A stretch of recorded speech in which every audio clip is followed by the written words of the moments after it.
आप सबको जय मसीह की।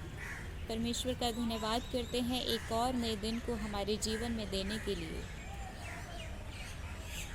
मैं आपके लिए एक वचन पढ़ना चाहती हूँ।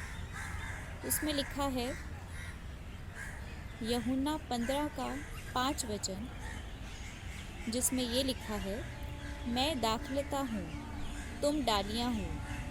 जो मुझ में बना रहता है और मैं उसमें, वह बहुत फल फलता है, क्योंकि मुझसे अलग होकर तुम कुछ भी नहीं कर सकते। परमेश्वर के इस वचन को पढ़ने से और सुनने से परमेश्वर हम दोनों को आशीष दे। आप देख रहे हैं मेरे पीछे एक पेड़ है, एक सुंदर पेड़ है। इसकी डालियां हैं ये डालियां आपको नज़र आ रही होंगी। इसके साथ ये पत्ते लगे हुए हैं। कितनी खूबसूरती से परमेश्वर ने हर एक की सृष्टि की। हमारा परमेश्वर जो है वो अलग अलग सृष्टि करने वाला परमेश्वर है। एक भी पत्ता ऐसा नहीं होगा जो एक जैसा नज़र आए। हर एक का रंग अलग है, हर एक की शेप अलग है, हर एक का डिज़ाइन अलग है। उसी तरह से हमारा ये जीवन होता है। हमारा ये जीवन भी इसी रीति से है। जिस तरह से ये डाली अगर पेड़ पर ना लगी रहे तो ये वेस्ट है, ये किसी काम की नहीं। लेकिन अगर ये अपने पेड़ के साथ जुड़ी रहेगी तो ये बहुत फल फलेगी, बहुत फूलेगी फलेगी, ये बहुत ग्रो करेगी, फलवंत हो जाएगी। उसी तरीके से परमेश्वर ये चाहता है कि हम अपनी मर्ज़ी से जीवन ना जिएं। हम अपनी मर्ज़ी से जीवन ना जिएं, परंतु हम अपने आप को हमारे सृष्टिकर्ता परमेश्वर के अधीन कर हम उसके साथ जुड़े रहें। हम उसके साथ जुड़े रहें ठीक इसी प्रकार से जिस प्रकार से ये डाली इस पेड़ के साथ जुड़ी हुई है। और अगर ये जुड़ी हुई है तो ये बहुत हरी भरी रहेगी, ये बहुत फलवंत होगी। उसी तरह से अगर हम अपने परमेश्वर के साथ जुड़े रहेंगे तो वो हमें काटेगा, छाटेगा।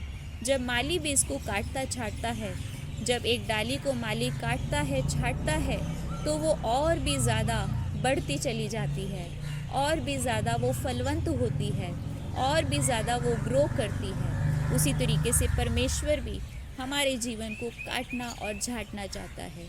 तो हम क्यों ना हो, हम अपने परमेश्वर के साथ जुड़े रहें। उससे अलग होकर हम कुछ भी नहीं कर सकते। इसकी शोभा तभी है, इस डाली की, इस पत्तों की शोभा, इन फूलों की शोभा तभी है जब तक ये अपने पेड़ के साथ जुड़ी हुई हैं। जिस दिन ये पेड़ के साथ अलग हो जाएंगी, उस समय क्या होगा, ये सूख जाएगा, ये मुरझा जाएगा, ये सूख जाएगा, ये डाली मुरझा जाएगी। इसको आग में फेंका जाएगा, आग में जलाया जाएगा, ये किसी काम की नहीं होगी। लेकिन अगर ये जुड़ी रहेगी तो परमेश्वर ने हर एक को किसी न किसी वरदान से भरा है।